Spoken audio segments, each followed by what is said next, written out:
अब यह कहानी नेहा की बहन रिया के नजरिए से शुरू होती है, जो डर, रहस्य और एक नई परत खोलती है। भाग 2। आवाज अब मुझे भी आती है। कुछ कहानियां वहीं खत्म नहीं होती जहां आप समझते हैं असली डर तब शुरू होता है जब वो आपके अपनों तक पहुंच जाए। चैनल को सब्सक्राइब करें क्योंकि अब डर और भी करीब है। मैं रिया, नेहा की छोटी बहन। जब से दीदी ने वो चूड़ियां पुरानी दुकान में लौटाई, तब से उनका बर्ताव अजीब हो गया था।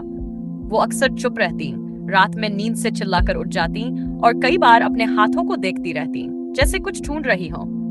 एक दिन दीदी को जोर का बुखार आया। डॉक्टर ने कहा शरीर ठीक है, लेकिन मानसिक तनाव बहुत ज्यादा है। मैंने उसी रात दीदी के कमरे में सोने का फैसला किया। करीब रात के 2:30 बजे मुझे एक अजीब सी ठंडी हवा का एहसास हुआ। कमरे की खिड़कियां बंद थीं, फिर भी पर्दे हिल रहे। तभी अचानक दीदी के हाथ से आवाज आई, छन छन। मैंने ध्यान से देखा, उनके हाथ में तो कोई चूड़ियां नहीं थी, लेकिन आवाज बिल्कुल वैसी ही थी, जैसे कोई अदृश्य चूड़ियां खनक रही हो। मैं डर के मारे कांप गई।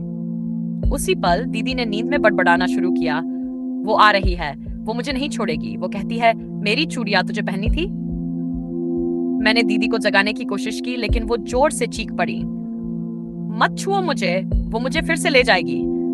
मैंने उन्हें किसी तरह संभाला, लेकिन उसी पल मेरा ध्यान दरवाजे की तरफ गया। वहां कोई खड़ा था, एक सफेद साड़ी में औरत, चेहरा धुंधला और उसके हाथ में वही चूड़ियां। वो मुझे देख रही थी और फिर उसके होंठ हिले। अब तेरी बारी है।